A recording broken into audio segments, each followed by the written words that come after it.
Okay guys, I wasn't planning on filming this video, but as it turns out, I think I do have to. It's that time of the year again. I was like organizing my room and stuff because it's the winter break now, thinking about things that I want to bring because I really don't like having a lot of stuff in this little shoebox apartment in the city. And so obviously I want to bring all the books that I've acquired. And so I was compiling all of them and I was like, damn, like when did I get so many books? Because you guys know that I don't purchase books. At least once a year I need to have like this annual purge because I end up just acquiring all these books. It's the most wonderful time of the year again. Tis the damn season. So here's a little surprise book haul out of nowhere for you guys. So out of all these books, actually one was a purchase. So maybe I'll begin with that because it's like right on top and I've read them. I might have mentioned this in a video before, but this is the last real like book hyperfixation that I've had, which is kind of sad because I used to get hyperfixated on books like so easily. I don't know what happened. Am I getting jaded? But it's the Foxhole Court series, the All for the Games series. But the first book is the Foxhole Court, second book is the Raven King, and the third book is the Kingsmen. And the reason why they look like graphic design is my passion is because they are independently published books by Nora Sakovic. I've gotten so many comments of people saying like, I literally hate you, but thank you so much for introducing me to the series, because this series is actually like, I don't know what she laced this with, but just know that it will actually ruin your life, and it's like the best books of all time, but at the same time they're like the worst books of all time, and it just will have a Gorilla Grip chokehold on you. Just know that there's no turning back. You know, like the event horizon, it's like the point in a black hole where like past that point you can't get out, you're sucked in.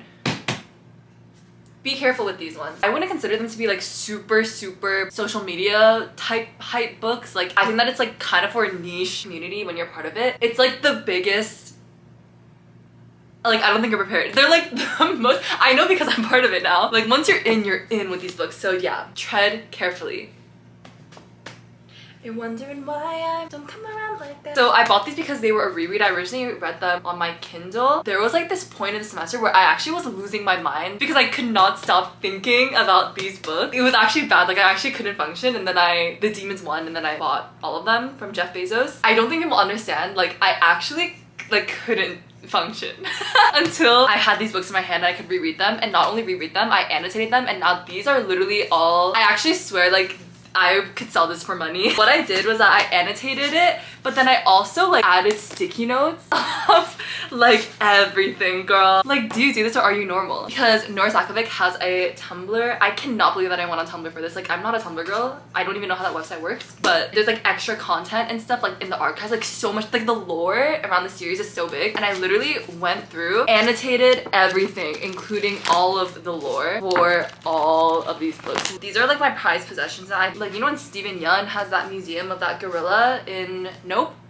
That is what this is gonna be. So yeah, those are the first 3 books. Okay, the next books that I'll just go through are book of the month books. I have 3 here because one of the books I gave to my friend. That's like for the most part what I do. Like I don't like accumulating too many books, so if I do get physical books, I like to gift them to people because that's my love language. Oh, and she gave a book back to me actually. Hold on a second. Well, she let me borrow Call Me By Your Name. But these are the 3 that I have, and I haven't read them yet, even though I do want to. Actually, this one, I did read a little bit. I do plan on finishing it. This is actually a good reminder for me to finish it. It's called You Again by Kate Goldbeck. It's like a contemporary literary romance, I would say. And I did like it. I just never ended up finishing it because I think school just took over my life. I take kind of bad care of my books, so if that averses you, sorry. And this is like a friends to lovers. I think that's what I liked about it. These 2 main characters, like they start out like frenemies. Like they figure out that they're sleeping with the same girl. That's how they meet each other. But then they end up like running into each other across a couple years, and they actually end up striking like a friendship with each other, and then they end up falling in love. So I think I like that because I actually love like a true friends to lovers. Like if it's actually done, actually friends to lovers, like as in like they didn't have a secret hookup like 10 years ago that no one talks about. It's like the plot twist in the book. Anyway, I just like their dynamic a lot. Like they have good banter, and I think they have good chemistry, like actually good platonic chemistry. That is like the secret sauce that I need for a good friends to lovers. Like I feel like all these friends to lovers are so fake for not actually being friends. Like they're actually not friends. So if you actually want a book like that, then I recommend it. And another book that I have is Again and Again by Jonathan Evison. I think it's one of my favorite tropes, which is like multiple lifetime tropes. I don't know if I've ever said that in a video before because I haven't found like many books about it. A love, and they keep coming back to each other in like multiple lifetimes, especially if only one of them remembers. I don't know, something about that. I don't know why that really gets me. Like I'm not even someone who like really believes in soulmates and stuff. I haven't read this book, so I can't be sure about what happens happens in it, but I have a feeling that that's what this book is, and it's literally called Again and Again, and it's literally about a man. He's in like an elderly care facility, and he's like telling a story to his nursing assistant, talking about all of these lives that he's had in the past, like being in medieval Spain, and like how he like falls in love in every single lifetime. And then I feel like it's probably gonna be that she's like the love. And it's like so tragic to me. Low-key, it falls into like memory loss trope, which is like my secret god tier trope, which kind of makes me a psychopath, I feel like. That's what it reminds me of, like that's like the vibes. This is a good reminder actually of all the books that I have to read. The next book is What the River Knows by Isabel Ibanez. She's trying to figure out the death of her parents, and so she goes to Cairo. The assistant, like her guardian's assistant who's like there, is like annoying her, but I think they fall in love. And there's like magic involved. Rivals to lovers, romance. A divine exploration, a deadly secret, a desire she can't escape. Oh my god, I kind of want to read this when it's like snowing. This better have the best romance subplot of all time. Oh wait, I found it! Here it is, Call Me By Your Name. This is the book that my friend lent to me. I still need to read it. I did watch the movie, but it kind of ruined it for me because this man couldn't keep his chomper shut. I don't know, I'm still willing to give it a shot though. The next two books were sent to me by the author, so thank you so much. I literally am so shocked every single time someone sends me a book. Like, how exciting is that? The first one is Catch You If You Fall by Henrik Willenius. I love the cover of it. I think this is so aesthetic. Like, I want to have it on display. It's a coming of age story about the power of friendship between a young, devout, closeted Muslim struggling with the pressing demands of his family to enter prearranged marriage, and a resilient Catholic boy whose sincere yet misguided efforts to help result in a dramatic falling out that sets the two best friends on a painful path to self-discovery. Damn. Sounds like it's like a hard-hitting coming of age. It kind of reminds me of Aristotle and Dante. Oh, that reminds me that I need to watch that movie. Oh, it's the first book of a trilogy about three best friends on the threshold of adulthood. Interesting. I don't know if the other books are out yet, but anyway, I have this book. The next book that an author sent to me, I actually have to read this. I might read this over the break because it's seasonal. It's called 'Tis a Damn Season by Kimmy Freeman. 'Tis the damn season. A Hollywood starlet caught in a scandal, the boy she never got over, a Christmas season they'll never forget. That's like One of Us is Famous trope. And the author sent this to me in like a PR, and he wrote my name. I'm like, damn, like people know who I am. Like, that's crazy. They knew each other from their hometown, like each other's first loves, and then she moves to LA. Oh my gosh, she's 23 years old? I'm 22. What the hell am I doing? Oh, and it always leads to you in my hometown. 'Tis a damn season. Oh girl, that makes so much sense.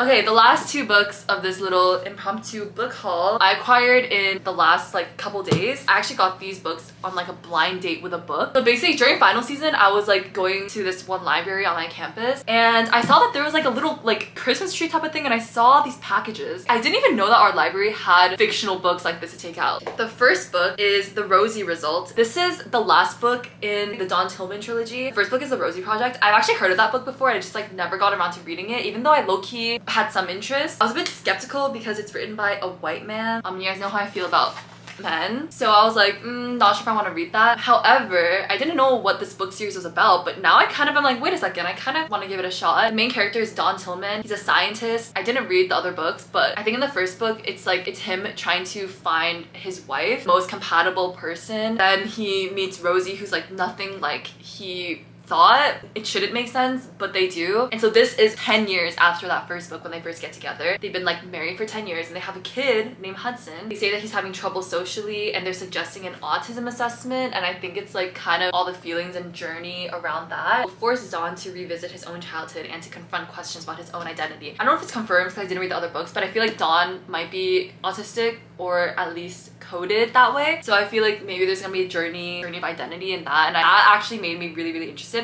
I actually think that the label for this was extraordinary people trying to find ordinary love, and that is like what drew me to it. But I feel like me reading them happily in love and raising a son, and then reading their first book as if it's like a prequel, that to me is like more fun and exciting than reading it in the right order. I don't know why. For some reason, reading a prequel love story is like so exciting to me, like because every like person that I meet who's like in a relationship, I make them tell me their entire love story because it feels like I'm reading a prequel or something. I don't know why it's like so exciting to me. Okay, the last book was another blind date with a book. I forget what the thing was. What was it?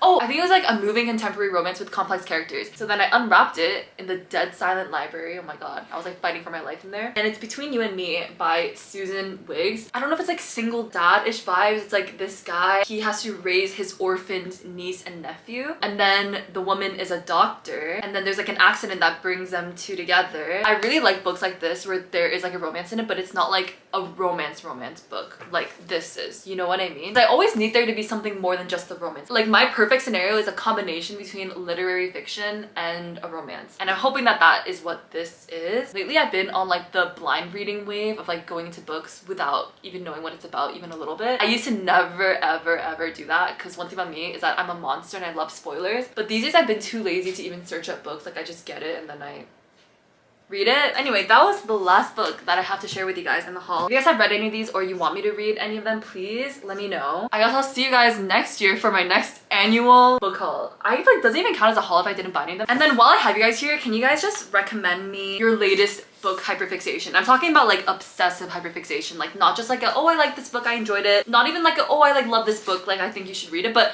genuinely a hyperfixation, like the girls who get it. Like if you have the gene, you have the gene, and you know what it feels like to actually can't breathe, can't sleep, can't eat type of book because you're so hyperfixated on it. Like please recommend some to me down below because I am starved. Thanks so much for watching. You can follow me on my socials, are all linked in the description. I'll see you all in the next one. Bye! Happy New Year! Happy 4th of Julie!